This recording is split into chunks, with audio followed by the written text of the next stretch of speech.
오늘부터 이제 할 건 이제 5차 역전파라는 거예요. 이게 굉장히 중요한데, 요 내용을 진행을 못했어요, 그 전에.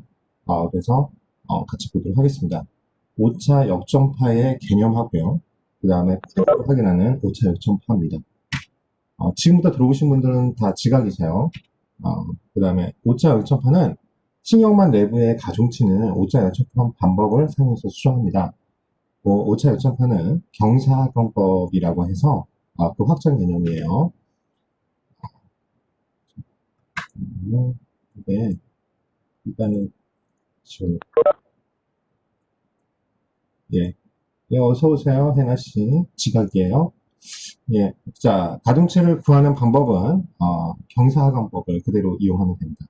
이미 가중치 우리가 W 값을 했죠. 그러니까 y는 wx 플러스 b. 보통 이렇게 선형 같은 경우에 선형에게서 많이 쓰는 거죠. 근데 요 w하고 b를 그래서 우리가 이 w를 구하는 게 단점이라고 했어요. 절편은 금방 구하지만 요 w 그래서 이내의 가중치를 선언하고 결과값을 이용해서 오차를 구한 다음에 이 오차가 최소인 점 그것을 계속해서 조금씩 미분합니다. 그래서 이 오차가 최소가 되는 점, 그 미분했을 때 우리가 기울기가 0이 되는 지점, 이것을 바로 우리가 나간다. 이렇게 말씀을 드렸죠. 자, 그래서 오차 역전파의 개념에 대해서 같이 공부하면 우리가 단일 퍼셉트론에서 결과값을 얻으면요. 오차를 구해서 이를 토대로 앞 단계에 정한 가중치를 조정합니다. 왜 이런 방법을 쓰냐? 처음에 우리가 이렇게 인풋 값이 들어가요. 입력층이죠. 인풋 값이 들어가면 요 입력층에서 그 다음에 우리가 각각 음력층에 각각을 노드라고 했어요. 요 노드를 거친 다음에 우리가 출력, 아웃풋이 나오는데요. 문제가 뭐냐면은 요 갈 때마다 여기 지금 미분한다고 그랬잖아요.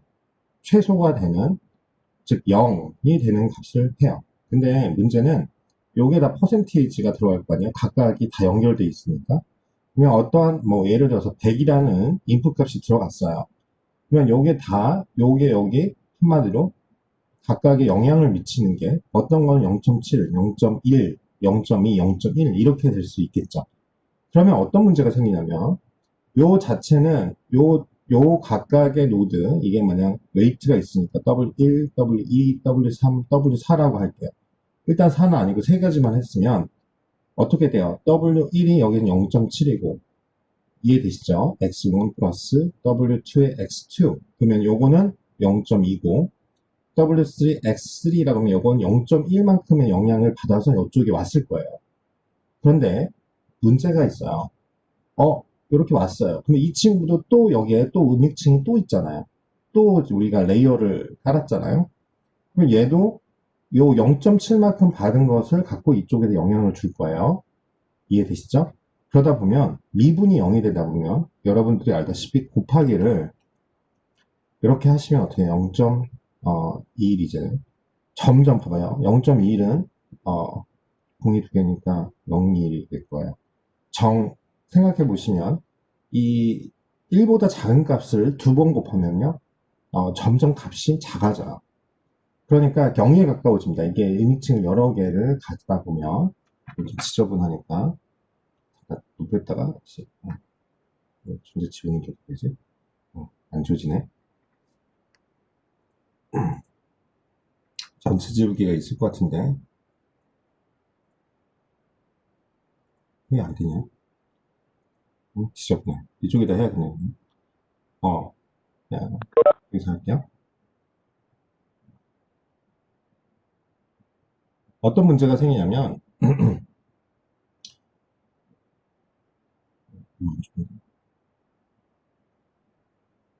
잠시만요.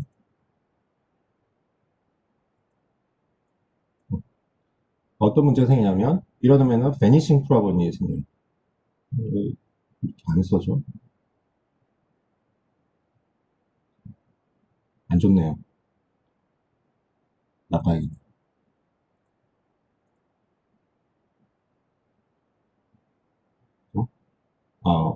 베니싱 프로블럼이 생겨요. 이 베니시라는 게 사라지다라는 뜻이잖아요. 그러니까 뭐냐면 기울기가 이거 실제 시험 ADSP라는 시험에 나왔었죠. 기울기 소식 이 문제가 생깁니다. 결국 나중에 보면 0이 나와버리는 거죠. 그러면 우리가 아웃풋을 어떤 결과값을 기대하고 이 힘들게 레이어 쌓고 딥러닝을 했는데 결과값이 다 0이 돼요. 이런 문제를 생겨가지고 없앴던 거죠. 요거를 계속 썼나 보네요. 지금 보니까 그렇죠? 그래서 요런 문제, 베니싱 프로블럼을 해결하기 위해서 어떻게 하냐면 아까 입력층, 은닉층, 히든레이어라고 해요. 출력층 이렇게 아웃풋이 갔을 거 아니에요? 여기서부터 거꾸로 가는 거예요. 이 노드에서부터 거꾸로 계산하는 방법을 쓴 겁니다. 그래서 요 각각의 오차가 다 있을 거 아니에요. 뭐든지 여기 W1, W2, W3, 그 다음에 여기 에러 오차가 있었어요. 보통은 실험 상황으로 할 때는요, 1값을 먼저 줍니다. 임의의 값을. 어차피 들어가긴 들어가야 되니까. 그래서 각각 이것도 각각 은닉층에 갈 때마다 미분한 값이 들어가요. 근데 이제 상수값은 보통 이제 미분하면 0이 되니까 그렇죠?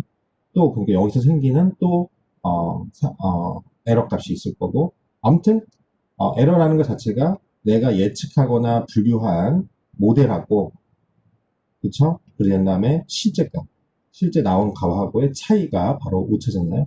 결국 우리는 이거를 최소화시키는 게 목표입니다. 그렇죠? 최소화하는 게 목표예요. 그래서 우리가 이제 간단한 단일 이거 하나밖에 은닉증 하나밖에 없는 거예요. 이거 하나만 갖고 일단 연습을 해본 거예요. 결값을 얻었어요. 그래서 오차를 구했죠. 이를 통해서 정확한 가중치를 조절합니다. 그래서 요 딱 어떤 값이 우리가 예측하면 이렇게 y hat이라고 해요. 그렇죠? 구분하기 위해서 이 실제 값하고 비교해요. 그럼 오차가 나오겠죠. 틀린 게 우리가 100%다 맞출 수 없잖아요. 예를 들어서 우리가 뭐 기대하고 로또를 샀어요. 근데 야 이게 90%가 맞아도 대단한 거죠. 10% 틀린 거잖아요. 이게 뭐라 그래요? 오차예요. 그렇죠? 우리는 이거를 줄이려고 하는 거죠. 최소한. 결국 요 값이 나왔어요. 그러면 여기 좀 틀렸네. 그러면 이걸 고치기 위해서 이 가중치를 요 두 개에서 영향을 받아가지고 왔을 거 아니에요. 요 y값 내가 구한 y 햇은 어떻게 돼요? w1x1 플러스 w2x2에다가 플러스 오차였을 거야. 그러니까 요 w를 구하기 위해서 가중치를 수정합니다. 거꾸로 계산하는 거예요. 계산은 사실 손으로 계산하는 방법이 있는데 오래 걸리죠. 일단은 뭐 엑셀이든 우리 이런 단일 퍼스트로는 엑셀로 바로 가능하긴 한데요. 그래서 이렇게 가는 거예요. 다시 내가 받은 만큼 거꾸로 계산을 하는 방법을 생각한 겁니다.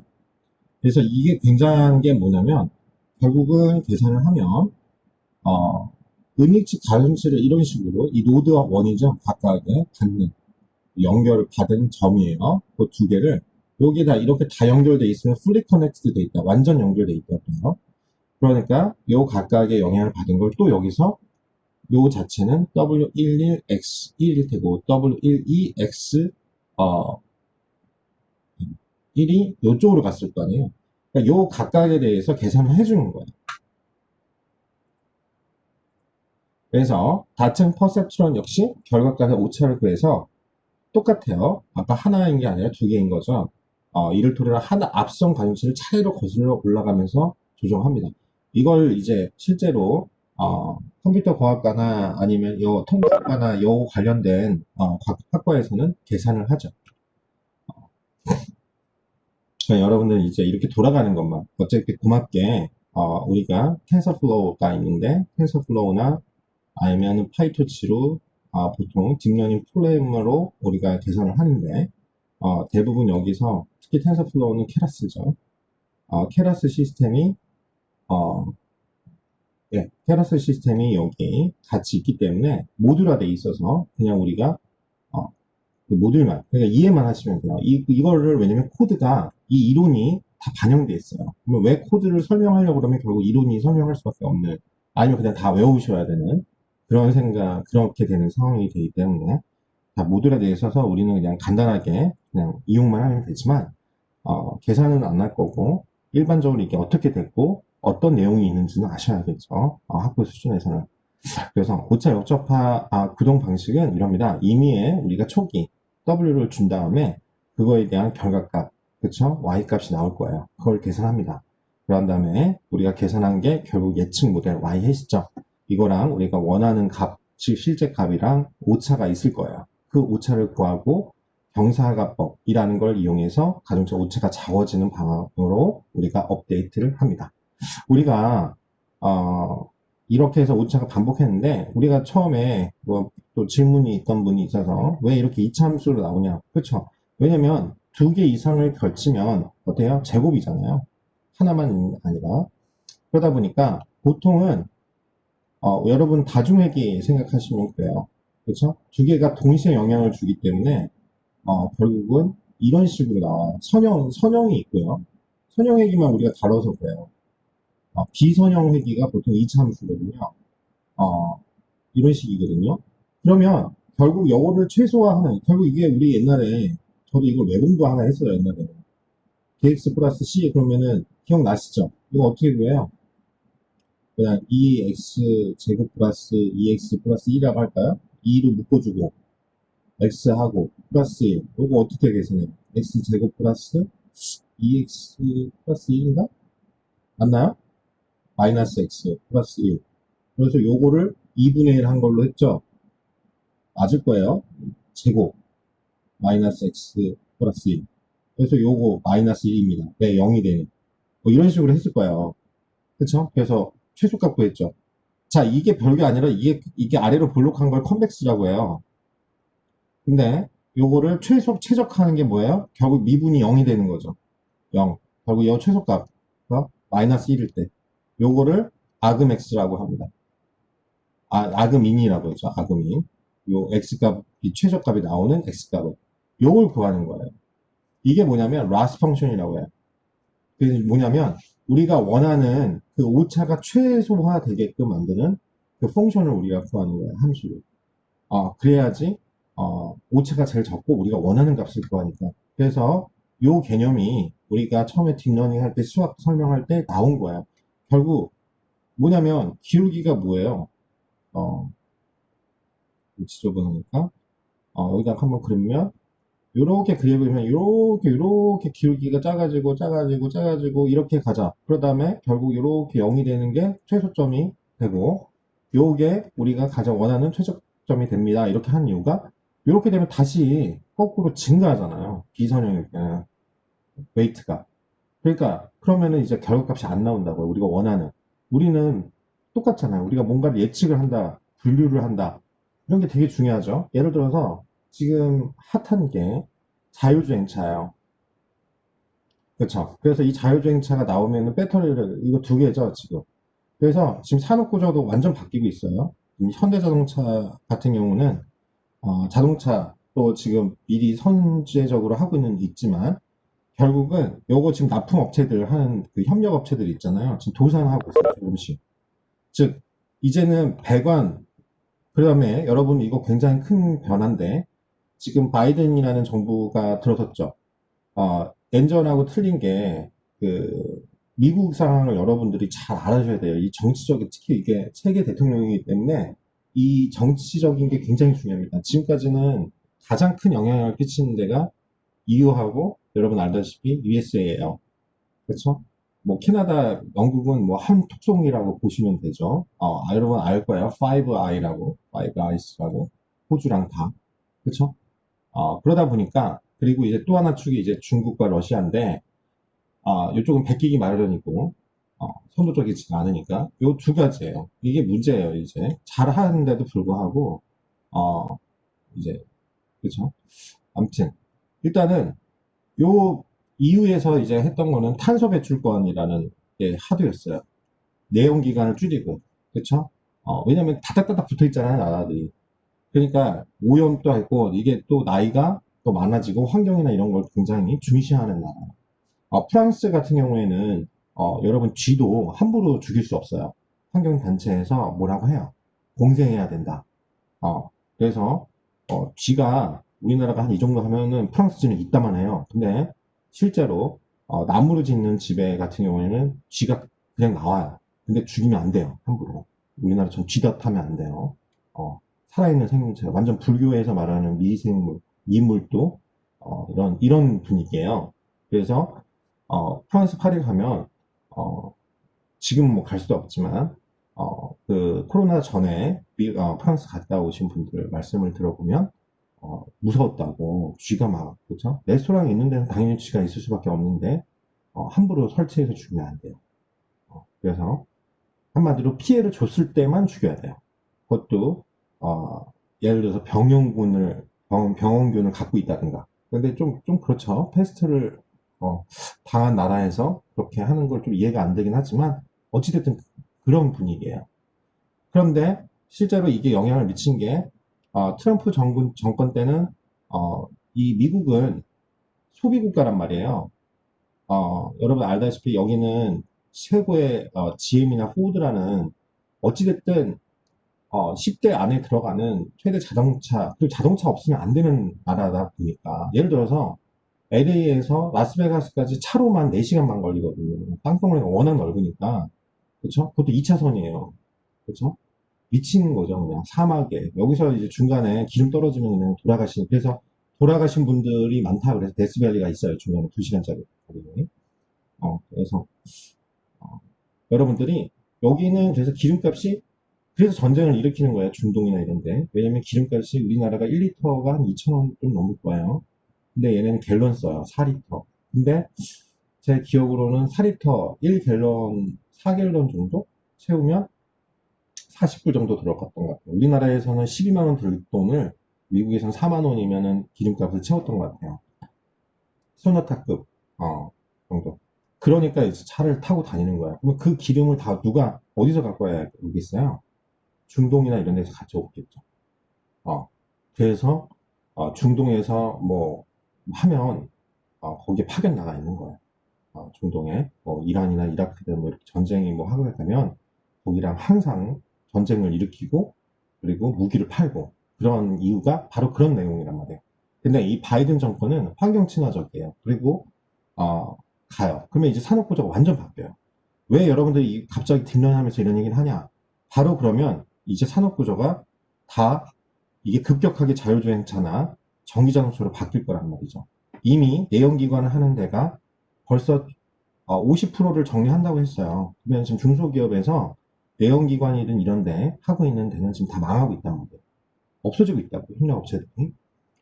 그러면 여기서 중요한 게 뭐냐면 자율주행차를 하면 갠지 고양인지 잘 분류를 해야 될 거 아니에요. 얘가 갠지 고양인지 분류를 못하면 안 되겠죠. 그러면 결국 이 예측을 맞춘, 즉 오차를 줄이는 게 굉장히 중요해요. 물론 개도 치면 안 되겠지만 애가 이게 아이가 있는데 아이를 구분 못하면 그냥 치면 어떡해요. 그냥 이거는 개고양이를 살상하는 거랑 차원이 다르잖아요. 나는 주인은 나를 맡겼는데 그러니까 이게 지금 계속 연구하지만 두려워하고 있어요. 정확하게 벌써 여러분 알다시피 화재가 일어나가지고 LG화학에서 배터리 납품하는 화재가 일어나서 리콜이 9만 5천 대나 되는 거 있죠. 벌써 조 단위로 아마 천억에서 조 단위, 만약 소송까지 걸리면 조 단위로 아마 LG가 거의 휘청거릴 수도 있어요. 그러니까 이 생산물이나 이런 것 할 때 굉장히 오차를 줄이는 게 1%의 오차라도 화재가 일어날 수가 있기 때문에 1%만 잘못 10%면 비가 커요. 그렇죠? 사람인지 구별 못하고 잘못해서 치면 사람을 죽인 거잖아요. 그러면 소송 안 당하겠어요? 그러면 이제 특히 미국 같은 경우는 집단 소송이 가능한데 그러면 회사가 1조 원이 넘는 그런 피해 보상을 해야 된다는 거죠. 그래서 다시 말하지만 이 오차를 줄이는 방법이 컴공이나 이런 데서는 논문이 다 이런 걸로 처음에 난 이해가 안 됐거든요. 근데 모든 논문이 이 오차를 줄이는 최적의 방법론, 알고리즘을 개발하는 거야. 즉 이게 바로 알고리즘이에요. 딥러닝에 통하는 알고리즘을 우리가 공부하는 거예요. 알고리즘이 다시 말하지만 우리가 가려고 하는 최적의 방법을 찾는 거잖아요. 근데 그건 케이스 바이 케이스예요. 왜 알고리즘이 여러 개가 있냐? 그렇게 물어볼 수도 있어요. 근데 그거는 방법은 여러 가지예요. 어떤 거는 복잡한 알고리즘 쓸 필요 없잖아요. 간단한 알고리즘. 그렇죠? 우리도 그렇게 하다가 어떤 걸 막 꼼꼼하게 이렇게 했어요. 근데 복잡한 방법을 써봤자 아니 그거보다 이렇게 하는 게 더 쉽잖아. 그냥 하나씩 찾는 게. 이럴 수도 있거든요. 실무에서는. 그래서 여러 가지 방법론을 같이 공부하고 이게 어디에 쓰이는 게 좋은 건지 그거는 비즈니스 도메인마다 달라요. 그래서 우리가 오차 요점파는 오차가 작아지는 방향으로 업데이트 한다는 뜻이에요. 즉 미분값이 0에 가까워지는 방향으로 나아간다. 이렇게 생각을 여러분들이 하시면 돼요. 그래서 기울기가 0이 되는 방향으로 나아가야 되는데 이 말인즉슨 가중치에서 기울기를 뺐을 때 가중치의 변화가 전혀 없다는 거예요. 그렇죠? 그래서 여러분들 딥러닝 이제 좀 이따가 한번 슬슬 돌려보면 어느 순간에 멈춰요. 그렇죠? 그러면 거기 더 이상 안 나눠지는, 그리고 액큐러시를 보통 하죠. 일단은 정확도부터 파악을 해요. 자, 그래서 오차 0.8을 다른 방식으로 표현하면 가중치에서 기울기를 빼도 답의 결과가 없으니까 계속해서 그 가중치 수정을 반복한다. 이 반복한다는 게 결국 우리 기계학습에서는 학습한다라고 하는 거예요. 그렇죠? 그래서 우리가 하나하나 어떤 시점에서 이게 t인데 그 다음 시점 t 플러스 1이잖아요. 그러면 새 가중치는 또 시간이 지난 후에 t 플러스 1은 가중치에서 기울기를 뺀 값이에요. 그러면 w의 t값은 요거에서 뭐예요? 더 나은 지금 현재 가중치가 오차가 있으니 그 가중치의 오차에서 이거를 빼는 거죠. 가중치를 만큼. 자, 그래서 코딩으로 우리가 확인을 해볼 건데 처음에는요 우리가 환경 변수를 지정하는 변수를 만들어야죠. x1은 뭔지 x2는 뭔지 이런 식으로. 그 다음에 신경망을 우리가 설계를 합니다. 그런 다음에 신경망을 실행한 다음에 결과값, 즉 y값과 아니죠, 이 y핵과 결과값, y값을 실제 y값을 비교해서 결국 실제 값에서 우리가 예측치를 뺀 게 오차란 말이죠. 이 오차를 줄이는 방향으로 가요. 결국은 이게 신경에서 미분을 한다. 즉 미분값이 0인 걸 찾는 거죠. 그래서 이 반복 횟수를 여러분들이 이제 좀 이따 나오겠지만 에폭이라고 합니다. 한번 갔다 오는 거. 이렇게 그 횟수를 우리가 보통 지정해요. 그냥 우리가 예지 돌릴 때는 한 1000번, 1000번 정도 하는데 실제로는 뭐 한 이것도 정할 수가 있어요. 보통은 정합니다. 그 과정을 이제 우리가 진도를 계속 나갈 수 있으면 근데 좀 진도가 빠른 편이니까 탈 수도 있을 것 같긴 한데요. 그래서 이 출력층에 결국은 출력층에 있는 끝에 마지막 y 값이 있는 요 출력 아웃풋이 있는 아웃풋 y가 있는 데를 먼저 수정하고 그 다음에 이 은닉층을 가는 거죠. 내가 레이어를 여러 개 썼으면 그 하나씩 노드의 값을 수정합니다. 그런 다음에 신경망을 다시 실행해요. 이 과정을 계속 반복하는 거예요. 이 과정을. 그런 다음에 결과를 출력합니다. 그래서 여기 보시면 환경 변수는 우리가 입력하는 값, 인풋이 있을 거고요. 그 다음에 타겟, 결과값이 있겠죠. 그 데이터셋이 있고 학습률, 률이라고 했어요. 왜? 하나씩 이렇게 갔을 때 하나씩 이게 몇 칸씩 가냐. 잘못 가면 요 미분이 여기인데 이렇게 확 다시 증가할 수가 있단 말이죠. 그래서 요 학습률을 이렇게 말을 하는데요. 요 학습률을 여러분들이 너무 크게 해도 안 되고 너무 작게 해도 안 됩니다. 그러면 이걸 어떻게 하냐? 결국은 경험치예요. 왜냐면 이게 블랙박스 모델이라고 하죠. 인풋이 들어가고 은닉층이 있는데 여기가 보다시피 계산하기가 꼭 봐봐요. 오차 요점파만 해도 요 계산할 텐데 여러분이 손으로 계산한다고 생각해봐요. 이거 한 100명 과업이 됩니다. 그렇죠? 못해요. 컴퓨터가 없으면. 그래서 이 신경망을 실행할 때 결국은 요 초기 값을 입력해서 활성화 함수의 가중치를 거쳐서 결과값이 나온다는 거죠. 그래서 실제로는 결과를 실제 값과 비교하고 이 오차를 측정한 다음에 이 역전파, 오차 역전파를 실행해서 이 각각의 출력층과 은닉층의 가중치를 수정하고 결과를 출력하는 겁니다. 자, 그러면 이제 기울기 소실 문제하고 활성화 함수, 액티베이션 펑션에 대해서 공부해 볼게요. 그리고 우리가 속도나 정확도 문제가 생기기 때문에 그걸 해결하는 고급 경사하강법을 보겠습니다. 이게 바로 일반적인, 보통 이 정도는 쌓아야죠. 연습할 때도. 4개 정도의 레이어를 쌓은 겁니다. 이게 미리 말씀드리지만 2개 이상의 은닉층, 히든 레이어예요. 히든 레이어를 쌓는 거를 우리가 뭐라고 그러냐면 딥하다. 그래서 딥러닝이에요. 2개 이상을. 그래서 벌써 이러면은 여기 블랙박스 모델이라고 했죠. 왜? 우리가 어떤 입력값은 당연히 우리가 줬으니까 알고 출력값도 나중에 결과값을 아는데 여기 어떻게 안에 진행되는지 몰라요. 하고 싶으면 다 손으로 다 그죠? 계산하셔야 돼요. 거꾸로 돌아가는 거. 이거 하나씩 하나씩. 이게 만약 레이어를 노드를 만약 10개를 했으면 몇 시냐면 요거 10이죠. 10의 4승을 만큼 계산을 하셔야 돼요. 거꾸로. 그렇죠? 이해되시죠?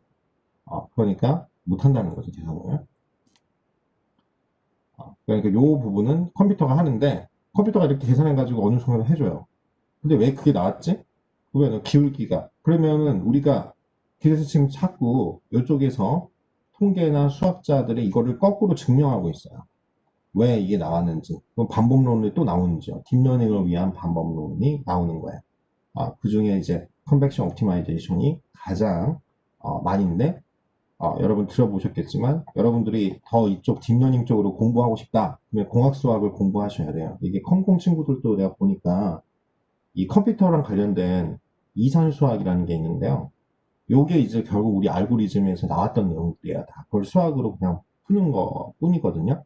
우리가 배웠던 뭐 다이스트라 알고리즘 다 네트워크의 기반인 거예요. 그래서 이런 것들 공부하는데 요 공학 수학은 공부 안 하신 분들이 많더라고요. 그래서 이 선형대수를 공부하고 그 다음에 최적화 이론을 공부하셔야 됩니다. 그렇죠? 이 정도. 그리고 미분하고 적분 이렇게 세 과목을 보통 공대 가시면 그게 학기 아니라 나중에 석사 학위를 혹시라도 가시면 그래서 뭐 요즘에는 그 차이가 없기 때문에 저도 좀 강추를 해요. 여러분들이 만약 우리가 전공은 뭐 경영학과에서 많이 이제 공학부로 바꾸고 있는 상황이고요. 바로 저희 학교만 해도 지금 비즈니스 애널리티क्스 그 부서가 있는데 거기를 진행하시는 뭐 실명은 제가 안 할게요. 거기 하시는 분이 다 그 김원봉 교수님 다 선배님이세요. 그 선배 교수님이신데 카이스트 나오셨어요. 김원봉 교수님도 카이스트 출신이시잖아요. 근데 거기 지금 6명이 다 카이스트 경영공학 박사님들로 지금 하고 있어요. 거기 지금 우리처럼 이런 링크 사업단을 꾸리려고 지금 준비하고 있거든요. 제가 저번 학기까지는 같이 참여를 했었죠. 비즈니스 애널리틱스를 가르쳤으니까. 근데 여기서 이제 제가 하고 싶은 말은 여러분들이 지금 혹시라도 내가 호텔 쪽은 안 맞아서 뭐 다른 거 그런 거를 이제 생각하시는 분들한테는 추천을 해요. 이 과정을 들으시니까 뭐냐면 힘들어도 인공지능 대학원을 갔으면 좋겠어요. 준비를 하셔가지고 그래서 지금 인공지능 대학원은 일반 대학원이랑 달라서 3년제로 알고 있어요. 근데 지금 인원이 모자라요. 지금 산업계에서 그 SK 하이닉스나 이런 데서 원하는 인력은 5만 명이 필요한데 지금 현재 2만 5천 명밖에 없어요. 근데 이 사람들이 필요한 게 석사 이상이에요.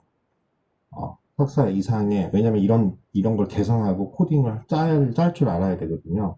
근데 이런 수학 이게 그러니까 진입 장벽이 되게 높죠. 수학만 이렇게 수학만 이 세 과목이 있거든요. 요것만 이제 1년이 걸리니까 수학은 다 손으로 계산해야 되고 여러분 옛날에 알잖아요. 증명하는 거. 통계가 수학에 그리고 여기 플러스 통계 코딩까지 들어가니까 3년인데요. 지금 사람이 모자라서 지금 제가 알기로는 석사 얼마 전에 뉴스 나왔어요. 여러분 찾아보면 나올 거예요. 인공지능 대학원 뭐 연봉 치면 나올 텐데 삼성이나 SK 하이닉스에서 지금 초봉으로 8천만 원 정도를 책정하고 있어요. 그렇죠? 그러니까 하실 때는 돼. 그리고 일단은 지금 한양대든 연대든 이번에 돼가지고 우리 고대 박사 하시는 분한테 제가 물어봤거든요. 그랬더니 아침 10시부터 저녁 10시까지 연구소에서 산다고 하더라고요. 그렇죠.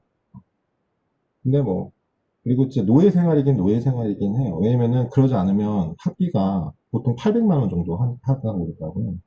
근데 이제 한 달에 주는 돈이 석사는 80만 원 준대요, 연구사. 그러니까 결국은 프로젝트를 안 하면, 근데 프로젝트가 너무 많다고 하더라고요. 프로젝트. 그래서 실제로 교수님 잘 만나야 되고, 한 본인한테 떨어지는 거는 이제 요즘에 이 석사만 있어도 일단은 뭐 학원이든 이런 데서 지금 사람이 모자라서 보통 시간당 10만 원 이상 주거든요. 그러니까 결국 한 400 정도 번다고 하더라고요. 근데 그것까지 주말에 고급 알바기지 하지만 그것까지 하게 되면 어, 거의 자기 생활은 없죠. 그렇죠? 그래서 만약 인공지능 대학원을 들어간다. 그러면 연애는 금지인 거예요. 3년 동안은. 근데 나오면 행복할 거예요. 지금 이분들이 지금 1년 정도 됐죠. 지금 카이스트랑 고대에 가신 분들이. 근데 이분들 중에서 10, 20% 정도가 경영학과 출신들이에요. 그것도 탑 MBA 출신들이 많아요. 석사하고 또 모신 분들, 서울대 같은 경우도 그렇고. 그래서 우리 쪽에서도 이쪽으로 좀 하셨으면 좋겠어요. 기회 땅이거든요. 연봉 8천 이상이 나올 수 있는, 그렇게 생각을 하시고, 예를 들어서, 뭐, 우리나라랑 좀 차원이 다르지만, 스탠포드 같은 경우에는 제 사촌 동생이 지금 칼텍이라는 데를 나왔고, 지금 공무원을 하는데도 연봉이 13억이에요. 그러니까 이 차원이 틀립니다. 그렇죠?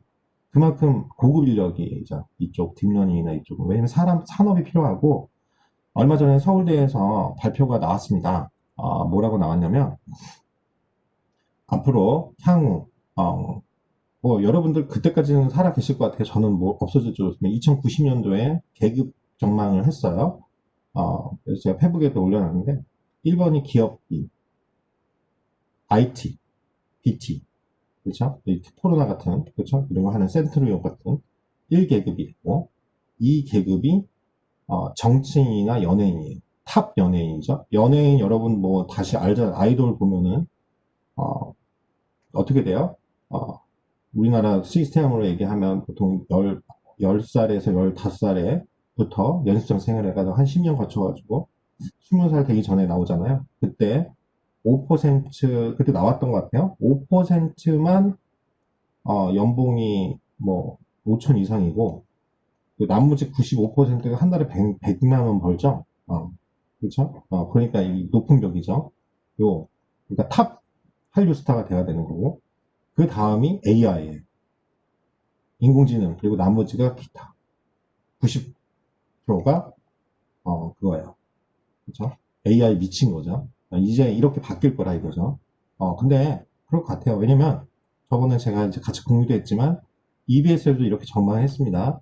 왜냐면 EBS에서 한 전망을 보면 어떻게 되냐면 지금 고등학교부터 이제 선택 과목이긴 하지만 이 인공지능 수학이 들어갔죠.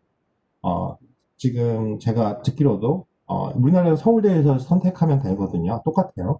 중국이든 뭐든 다. 뭐 부경대에서 아니면 동경대에서 그거대로 신청한다고 그러면 할 것 같아요. 지금 사회적 분위기 때문에 지금 보는 거고 지금 그럴 여력이 없는 거죠. 코로나 때문에. 근데 안정이 되면 어, 될 것 같습니다. 저는 이제 인공지능에 대한 수학이 아예 전공 과목으로 대학 입시에 채택이 되면 바뀔 거예요. 그게 머지 않을 것 같아요. 어, 올해부터 이런 딥러닝 강의가 일본 같은 경우는 전체 뭐 우리도 지금 뭐 코딩 프로그래밍을 무용과까지 하잖아요. 그것도 대자 대단한 거죠. 다른 학교랑 다르게. 근데 이제 어, 원래 올해부터 했는데 내년부터라고 내가 들었어요. 근데 일본 같은 경우는 전 대학에서 이제 프로그래밍뿐만 아니라 이 인공지능 과목을 교양 필수로 들어야 되는 그런 상황이죠. 어, 먼저 여러분은 그때까지 살아 계실 거잖아요. 2090년대까지. 그러니까 꼭 공부를 하시기 바래요. 그래서 이 5차 역전파는 결국 출력층으로부터 하나씩 앞으로 되돌아가며 가중치를 수정한다. 이렇게. 근데 뭐예요? 베니싱 프로블럼. 뭐야? 기울기 소실 문제가 있다. 그래서 기울기, 베니싱 그레디언트예요. 정확하게 말 베니싱 그레디언트 프로그램이거든요. 이 기울기가 그레디언트라고 하니까. 그래서 문제가 발생하기 시작한 건 바로 이 활성 함수로 우리가 시그모이드 함수 배웠죠. 우리 로지스틱, 이게 로직에서 나온 거죠. 로지스틱 함수의 1과 0, 그렇죠. 이렇게 분류하는 이 함수의 특성 때문에 그래요. 이 여러 층을 갈수록 기울기가 사라진다고 그랬죠. 우리가 왜냐면 다시 한번 이렇게 이게 0.5라고 보면 시그모이드 함수 요거 y 값이 출력층이잖아요. 0. 이 0일 때 0.5잖아요. 그러면 점점 이거는 우리 배웠겠지만 기울기가 이렇게 된다고 그랬죠. 결국 0에 가까운 점수가 나오고 0.5 이상의 출력이 나오면 1에 가깝게 이제 출력을 해서 1과 0으로 나눠 분류를 하는 게 바로 시그모이드인데, 자 봐요. 이게 지금 내가 0.4예요. 다음에 나온 출력층 가면 0.2예요. 0.4 곱하기 0.2는 뭐예요? 0.08이에요. 그러니까 기울기 송출, 여기도 그렇죠. 지금 나오죠? 최대치가 0.3밖에 안 나온단 말이에요. 그러니까 미분하면 이런 현상이 일어나거든요. 이해되십니까? 여기 봐봐요. 미분을, 여기 지금 출력층을 가서 곱한 건데, 그냥 미분만 봐도, 이렇게 될 거 아니에요. 그쵸? 이렇게. 그러니까, 이런 식으로. 그래서 0.3이 돼버려요. 그러니까 이런 문제 때문에 층이 여러 겹을 쌓으면 기울기가 사라져서 가중치 수정할 수가 없는 거예요. 그래서 요거를 이제 마지막에 이제 출력이 나오게끔 하는 게 활성화함수 액티베이션 펑션이거든요. 그렇죠? 액티베이트가 이제 활성화하다라는 거잖아요. 여러분들 핸드폰 가만히 이렇게 청소는 없는데 여러분 등록해가지고 이제 쓰려고 그러면 뭐 해요? 거기서 카드도 그렇고 뭐 활성화하기 위해서 뭘 번호를 코드를 치거나 아니면 뭘 등록을 하죠. 그거랑 똑같아요. 즉 활성화시킨다는 거예요. 그 활성화해야지 출력했는데 그냥 다 0으로 그냥 나와버리는 거예요. 그래서 딥러닝이 한 번은 예전에 죽었었어요. 그렇죠? 계속 통계학과가 떴던 이유는 통계는 결국은 모든 걸 증명을 하고 실증 분석을 하는 통계다 보니까 한동안 통계학과가 계속 지배를 했죠. 여러분들은 지금 모든 교수님들, 특히 김은봉 교수님 같은 경우가 오랫동안 하시는 게 바로 통계 쪽을 잡으셨기 때문이죠. 각 학교마다 그 학과장뿐만 아니라 뭘 잡으셨던 분들이 그 전에 보면 다 통계학과예요. 왜 그러냐면 경영학과든 스포츠학과든 저도 그래서 막 고민했어요. 원래는 이 공대를 갈 생각이 아니고 예전에는 연대에 그 응용통계학과가 있거든요. 거기서 박사를 할 생각이었어요. 그러면 교수가 무조건 됐었어요. 그렇죠? 왜 그러냐? 우리가 어떤 논문을 쓰면 결국 통계로 검증을 해야 되는데 경영학과든 심리학과든 뭐든 이런 교수님들이 나중에 통계학과 교수님 찾아가요. 그래서 요 방법에 맞는 통계를 해주세요. 그러면 결국 가만히 앉아서 논문 하나도 안 쓰고 통계만 돌려주고 이저자가 되는 거예요. 그러니까 이분은 필요한 분이죠. 그러니까 1년에 SCI 논문을 막 10편씩 쓰세요. 예전에 제가 김은호 교수님 보니까 막 8편, 10편씩 쓰셨더라고요. 근데 다 1저자가 아니라 2저자예요. 다른 분들, 뭐, 그쵸? 분들이 와가지고 도와달라고 한 거죠. 이러고 하는데 설문조사 했는데 이거 통계적으로 안 나와. 그러면 찾아간 거예요. 그래서 여러분 알다시피 정기혁 교수님하고 김홍민 교수님 제자분들이 전국의 60%가 전문대 교수님이세요. 지금 현재. 제가 가니까 상지대뿐만 아니라 경민대든 뭐든 다. 요 두 분이 다 나왔어요. 그럴 수밖에 없던 게 결국은 우리 쪽은 마케팅 아니면 통계를 잡고 계셔가지고. 저도 기억이 나요. 김홍민 교수님한테 그 제자로 들어가려면 1년씩 기다렸었거든요, 예전. 그러니까 통계가 그렇게 중요했던 거죠. 왜냐면 이렇게 수학적으로 증명, 우리가 제일 문과가 약한 게 수학이니까. 근데 이제 지금 컴공 시대가 돼버린 거야. 딥러닝 때문에. 왜냐면 그 전에는 이것 때문에 죽었던 거예요. 이제 뭐, 그 전부터 AI 뭐 했어요. 그리고 딥러닝도 이건 뭐 나온 지도 벌써 30년이 넘는 그런 학문이에요. 근데 요걸 못 찾았던 거. 근데 통계학과에서 있던 거죠, 이런 함수들은. 다 만들어 놓은 거예요. 이게 통계학과에서 만들어 놓은 함수인데, 요거 갖다 써가지고 머리를 잘 쓴 거죠. 5차 여점퍼가 대단한 거예요. 요것 때문에 지금 알파고가 생긴 거예요. 알파고의 고는 바둑이에요. 바둑을 고라고 해요. 그래서 최고로 힘든 난이도가 원래 바둑이었어요. 체스는 예전에 이겼고, 그쵸? 이 계산법에 바둑이 여러 가지 수를 생각해야 되는데 결국 알파고죠. 딥마인드에서 결국 구글이 위대한 기업이 되는 순간입니다. MS는 이런 시대를 종료를 하게 만든 게 결국 이거죠. 그래서 결국은 시그모이드 함수를 하면 함수 값은 이렇게 나오고 미분값이 이렇게 죽어버려요. 0.3에서가 최대버려요. 0.3이면 다 0으로 떨어져 버린다는 거죠. 함수는 로직 함수에서 나오는 거죠. 자, 요거를 미리 말씀드리면 개선한 게 소프트 플러스예요. 결론적으로 말하면 활성화 함수 중에 이거는 써요. 그렇죠? 1과 0 구간. 이건 이진 분류할 때 씁니다. 이진 분류. 예스냐 노냐. 개냐. 이거 개냐? 이렇게 물어봤을 때 개면 예스면 1 아니면 0 이렇게 나오는 이진 분류일 때는 시그모이드 함수를 액티베이션 펑션을 쓰고요. 그 외 다중 분류 여러 가지로 가중 분류할 때는 소프트 플러스를 씁니다. 일단 외워놓으세요. 이거 뒤에 나오긴 해요. 이거는 로그 함수를 취해줘요. 요거를 변형한 겁니다. 그래서 이 로그 함수를 치면 작아지잖아요. 이거 보면 이 왜 로그를 썼냐? 1로 나오게 하기 위해서요. 그러니까 이거 예를 들어서 0.7, 0.2, 0.1 이렇게 확률로 표현한 거예요. 확률로 나오는 점수가 바로 소프트 플러스. 그러니까 요 개로 나올 개 고양이 G라고 그러면 개가 나올 확률이 0.7, 0.3, 0.1 그래서 확률 값을 1 이런 식으로 계산하는 게 소프트 플러스. 그래서 얘는 개야. 이해되시죠? 이런 식으로 하는 게 하고요. 요거를 아까 은닉층을 해결한 게 이게 두 개는 출력층에 쓰입니다. 시그모이드하고 소프트 플러스는. 그리고 자연어 처리할 때 쓰는 게 하이퍼볼릭 탄젠트예요. 탄젠트 우리 애는 아시죠? 이렇게 삼각함수 하면 이거죠. 탄젠트 함수는 이렇게 써요. 마이너스 1과 1 사이입니다. 꼭 기억하시기 바래요. 요거는 언제 쓰냐면 여러분 들어보신 분들도 있겠지만 자연어 처리할 때 써요. 자연어 처리 쓸 때 뭐냐면 RNN이라는 것과 플러스 LSTM이라는 걸 씁니다.